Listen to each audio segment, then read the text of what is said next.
So today I wanted to take you more in depth on a little bit of background and context as to the stories that have made me into who I am today. And a lot of that has to do with surfing and that lifestyle. So I wanted to talk you through the California experience. Let me tell you, I've had quite a few interesting stories from the time that I've been able to spend in California, specifically in Southern California. So in spring of 2015, I was a junior in college. I had the opportunity through the Williams Maritime Studies program to go to Oregon. And so we went Seattle and Oregon area. We went like on a road trip, went through like Coos Bay. Beautiful area, all the lush green, like raininess that's in the area. Just, it's so beautiful. Like I'd never seen something so green and so lush. And so going there, I kind of had high expectations for California because that was my first time actually going and exploring the West Coast at all. And you could go out at low tide and see these tide pools. It was beautiful. Like I saw starfish and corals, and I was like, this is the coolest thing ever. Like the West Coast has got it. Like it may be crowded, but I know why. So I end up after that deciding like I really want to surf in California. I got to surf in Oregon.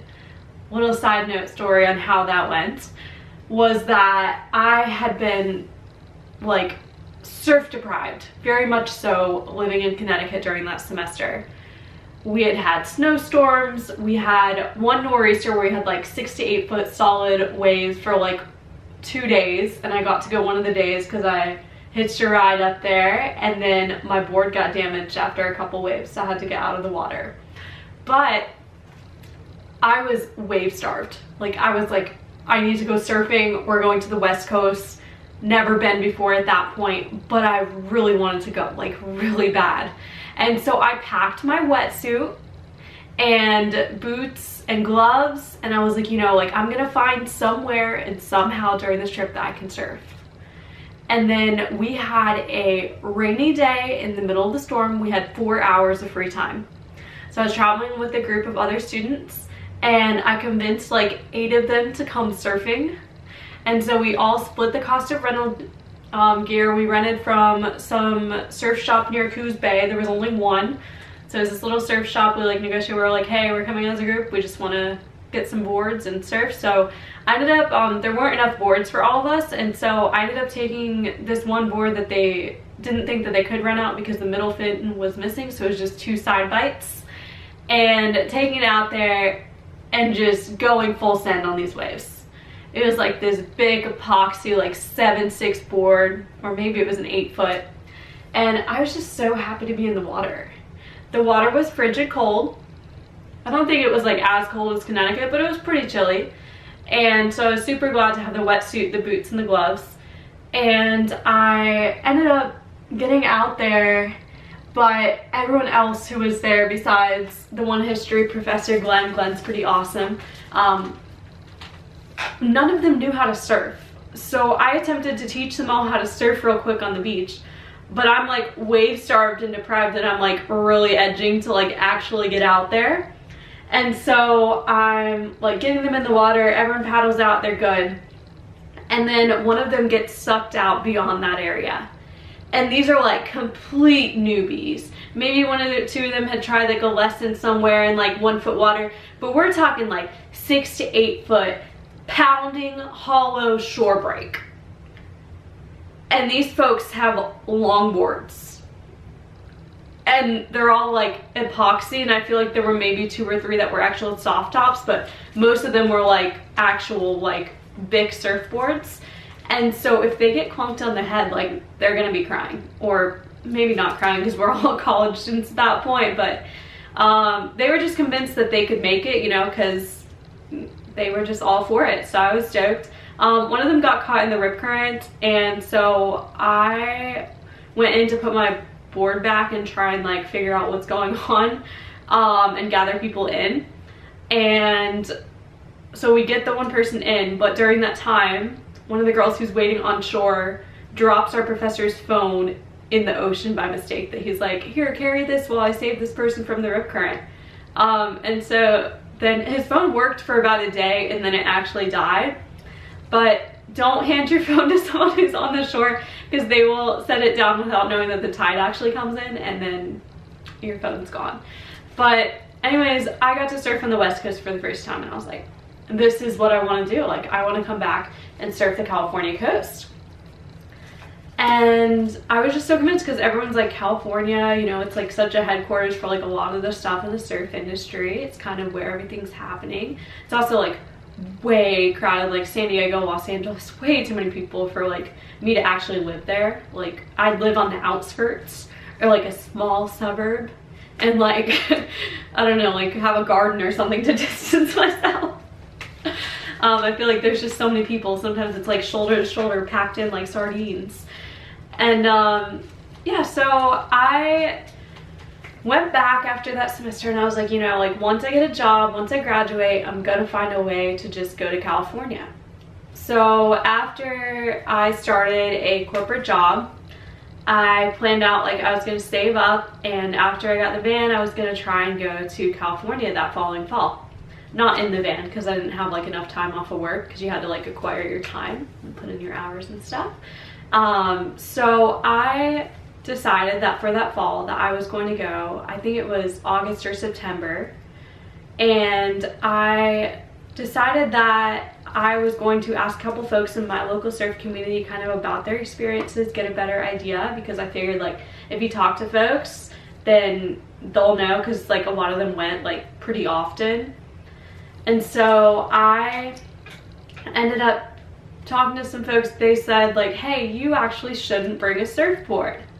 They're like, yeah, you can use any surfboard that's out there. Like, California's got a bunch of surfboards.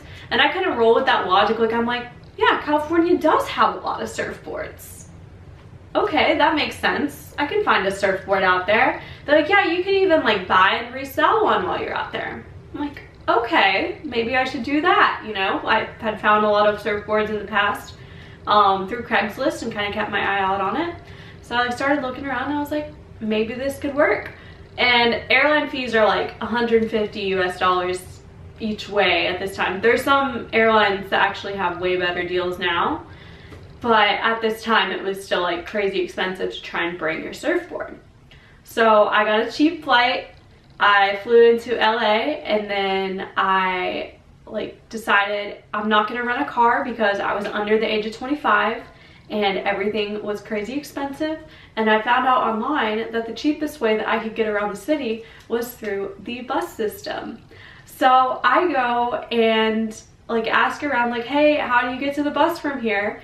And then I go and I'm like in the LA airport area looking around to find the bus. So I like finally find where the bus stops are. I get out to this area and like go around. I'm like a deer in headlights, essentially. Like, I'm just looking around trying to find where this thing is. I find like these buses. People are like, no, go over there. So I go to this corner where there's an actual like bus stop. Maybe it's like a quarter mile away with all my stuff. I wasn't carrying like that much because I was trying to like pack lightly and keep it cheap and not have a extra bag. So I just had a carry-on bag. And I end up getting on this bus, convinced that I'm going to go to the hostel that I had booked in, not Santa Monica, but it was, they call it like the Weird and Wonderful place, Venice Beach. So I go to what I think is the bus taking me to Venice Beach. Turns out I get off at the first stop, maybe it's like 4 or 5 stops in, and then you're supposed to hop on another bus that heads in the direction towards Venice Beach. So I hop on and I'm like, hey sir, like this bus driver, like, is this the right way? Like, this is the street that I need to get to. It's like, yeah, sure, hop on in. So I pay the $1, I hop in, and I'm just waiting, like, can you let me know like when I need to get off? So I keep going, and I'm like, you know, like Google Maps told me it would only be like 5 or 6 stops. And also keep in mind that I am, at this point, I was on a shared family data plan where it was among 3 people for 1 gigabyte of data for the entire month. So I just used airport Wi-Fi. And during this time, I was afraid to use my regular maps or any texting or data because I didn't want to run out of it if I really needed it. So I just kind of kept going and was like, hey, I feel like it's this number of stops. I get up and I walk to the front of the bus and I'm like, hey, where's the street? Like, how many further stops is it? And they're like, oh, just further. So like an hour goes by. And I'm like sitting in this bus like so confused. I'm like, okay, I guess it's further. And so I check again and again and again. And then this bus driver is finally like, you're in the wrong direction. You're on the wrong bus, but you can't get off here. And essentially I was told by this bus driver that we were almost to downtown LA in the opposite direction of Venice Beach, and that we had been heading that way for a very long time now. And so the bus driver's best advice was stay on for a couple more stops. I'm going to show you which stop you can get off, and you walk directly to the other corner on the opposite street. Like, so here's a street here, and you just catty corner it, like the next street over, because it's like one direction's north and one direction's south or east or west, like vice versa, like it's one-way roads. So you get in the area that's the bus stop in the opposite direction, and you wait there, you don't talk to anyone, and you basically don't move until you get on. So I was like, okay. Because the bus driver is essentially like, this is a very unsafe area. You should not be here. It's starting to get dark. You should really like not be here. This is not the best part of downtown LA. So I eventually make my way off the bus. The bus driver's like, good luck. I wait about 20 to 30 minutes, hop on this bus going in the opposite direction, and I wait like all the way through. We go through so many stops, and we eventually make it close to Venice Beach. It's a pretty crowded bus at this point, and funny enough, I get talking to people because I'm like, you know, I'm on a bus anyways. I don't have like cellular data, so I can't really be looking anything up. I'm just gonna look out the window and stuff. And someone who sat next to me was like this maybe like 40 some odd year old like skater person, and he was a little bit heavy set and kind of taking over into my seat area.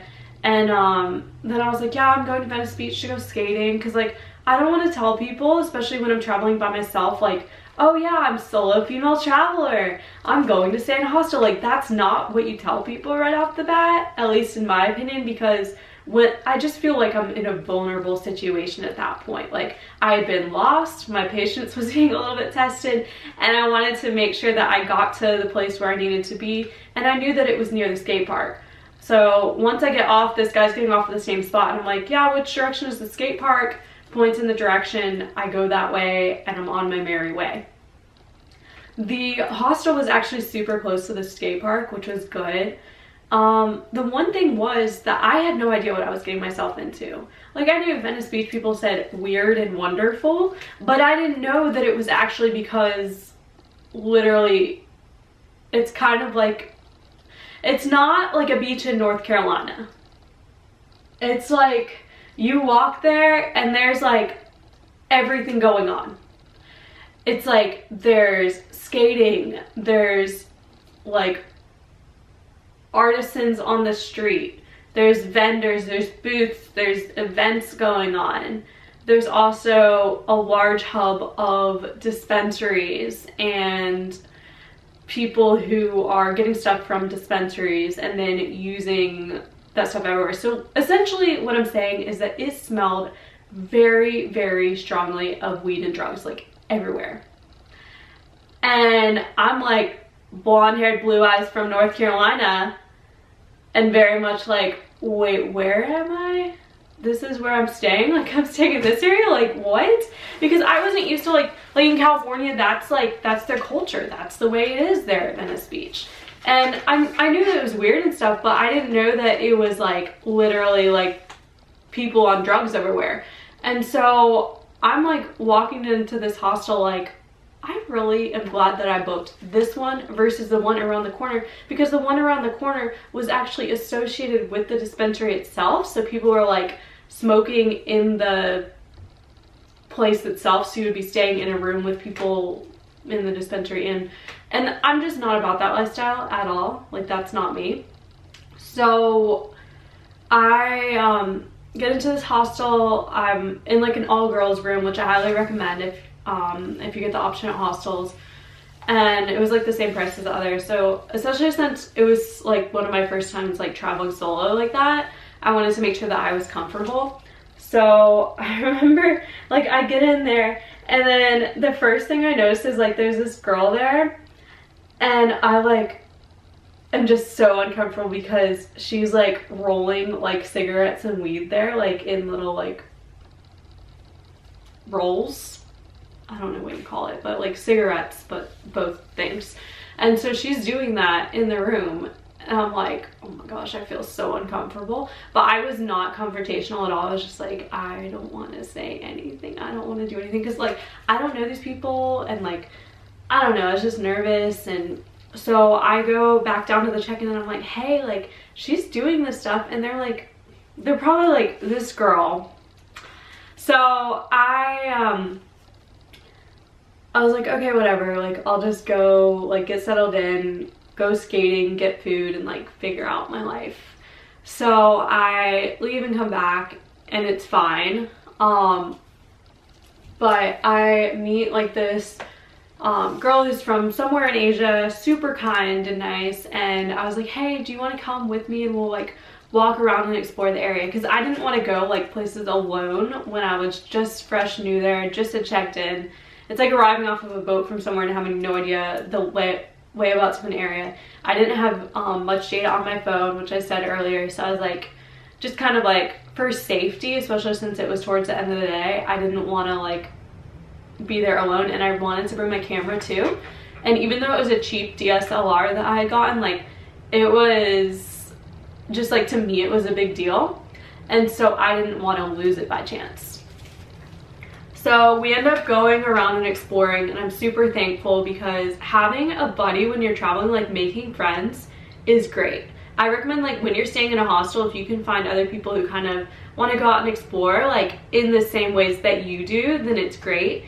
If they kind of have different ideas on what they consider to be like fun or enjoyable, then you're kind of probably going to end up splitting up, which isn't exactly following with that whole safety thing, because if they have different ideas for what they want to do, so you want to check and see like what they want to do. But we both had the same idea, just like go explore, go see like Santa Monica itself, which was not too far away, and then also to just go ahead and like maybe grab some food together. So we did that, super thankful. I feel like sometimes, especially when you're first to like going somewhere and traveling, it's hard to get a lay of the land, and sometimes you're a little bit uncertain, so like having another person, even if you just met them, like makes it way easier. But I feel like now I'm at a point where I'm like, okay, I'm more like not concerned about what others think as much, so I'm like, I'm just gonna do my thing. So we go around and we explore. It was pretty cool. I enjoyed it. I think she did as well. We took some photos, got to skate the skate park. Let me tell you, it was actually really funny because looking back on those photos, it proves to me how much of a skating kook that I am. I kid you not, I had a helmet, knee pads, elbow pads, and yeah, it was just, I was the one person there with like the elbow, knee pads, and the helmet. And I thought I was so cool dropping in on like this 2-foot thing that's like not even like a steep drop. And I was like, so there's like a drop here, and then you keep going, there's another drop, and I thought it was so cool. Like most of the skate park I couldn't even skate at that point because I'm just not very good at skating, honestly. So yeah, the people probably got a kick out of it because like Venice Beach, the way it is, like their skate park is pretty crowded in general, so it's quite funny to watch. After skating, I didn't have a surfboard, and I kind of explored around LA. I really wanted to go up to Malibu because Malibu is one of those iconic longboard breaks, and everyone just talks about Malibu in general, so it was something that I really wanted to do because I spent so much time longboarding. So I ended up taking an Uber or a Lyft, I can't remember. So what I recommend is if you want to decide between Uber and Lyft, just have both because the prices are different depending on which one. So I did like 2 or 3 nights. I think it was, so the first 2 nights I did in Venice, then I did 1 night in Santa Monica, and then I had 1 night in Venice, and then I had another night in Santa Monica because Santa Monica was a little bit more central and it was also closer to Venice Beach. I mean, it was closer to Malibu, and I wanted to spend more time in Malibu because I didn't really like the vibes in Venice Beach. Like it was a little bit uncomfortable for me because I wasn't used to all of that culture at once. And so I go up to Malibu and I had to check out of my one hostel and check into the other, and I couldn't check in until the afternoon. So that morning I brought all my stuff with me in this one like dry bag that I brought as my carry-on from like the airport and stuff. I brought that with me to the beach, and I dropped off a couple things to be stored at the new hostel that I would be staying at in Santa Monica.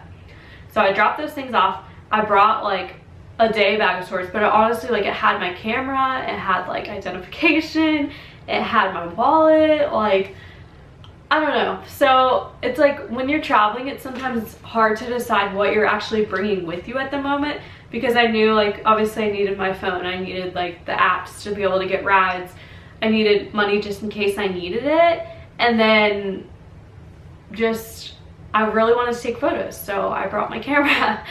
But I also kept the camera at the very bottom of the bag because I was concerned that it might get taken.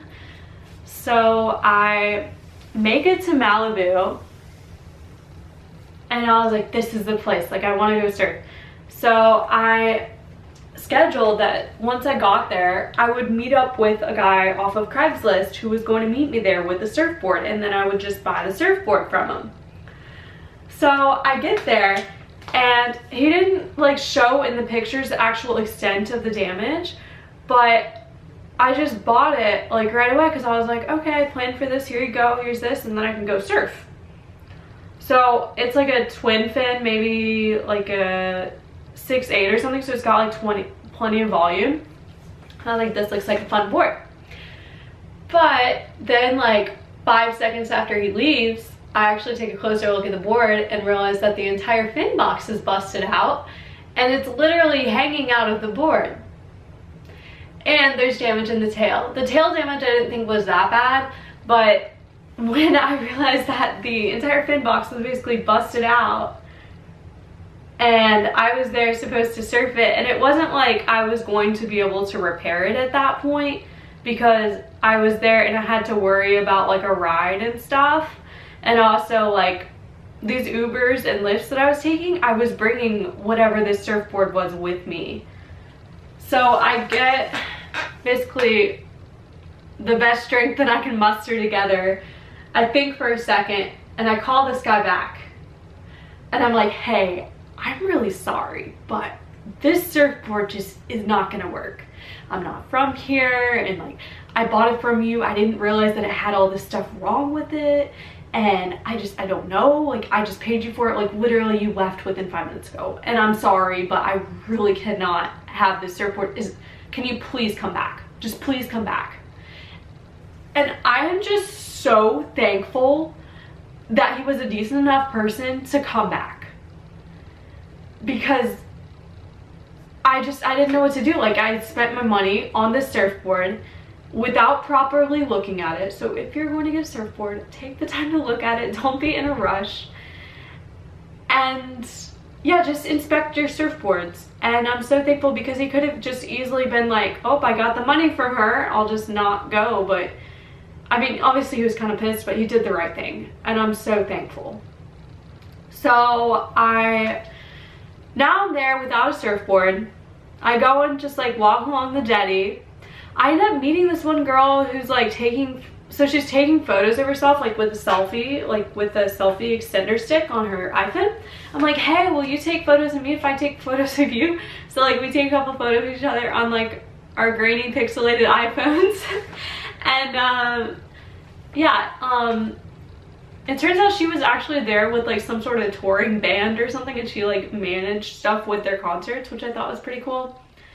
But I ended up coming back the next day to actually surf because the surf wasn't that good. Because when I went into the Malibu surf shop right next to it, they're like, hey, like save your money, like wait till tomorrow to rent because that's when the waves will actually be good. So I get there right when the surf shop opens the next morning, and I go in there and try and rent the surfboard. I ended up renting a kind of mid-length foam board. It's like one of those compact foam boards, so you can at least get a little bit more leverage getting into the waves. I think it was like a 7-foot. And I go out there and it's literally like 600 people. It was the first time apparently in like 5 or 6 weeks that they had actually had decent swell. And so everyone and their mother and their brother was out there. And literally Malibu, when they say it's a zoo, they're not joking. There are so many people dropping in on the same wave. It's literally normal there to have 6 to 8 people going down the face of the wave at the same time from the same area. So like picture first or second point in Malibu, and everyone's dropping in at the same time. And if anyone falls who's in front of you, you're all gonna be stuck, or you're somehow gonna have to make it around them with their board flailing. And so I remember like when I actually went into the waves, at first I was nervous and I kind of held back, and then when I actually went for it, I went like full send. I was like, I've got to really go for this. And so I go into this wave, and afterwards like paddling back out, one of the guys was like, I'm so glad she made it, because if she didn't make it, because like I'm on a foam board, so it's easy to judge, like you would think that someone would fall, but he was like, if she fell, like I would have been so disappointed, but I would have known. Which is so funny because it's those little things that stick with you. But I was just super thankful to be out there and be in the water and be able to surf at Malibu, because for years that had been a dream of mine. And growing up, it was like, it wasn't just like that I could ask my family to go to Malibu. It was like, if you want to travel somewhere, my family, like, you save up on your own dime and you do it. So when I was out there in California, you know, I was trying to budget it, and California is super expensive. So I was staying in the hostels, I was using Ubers and Lyfts, but trying to like walk places whenever I could. And then after a couple days in that area, basically staying in Santa Monica hostels and Venice hostels and surfing Malibu and kind of exploring that area, I got the train. There's a train that you can bring surfboards on down to the good old San Clemente. So I really like anywhere in California. My favorite area that I've been to is San Clemente, hands down. Absolutely love it there.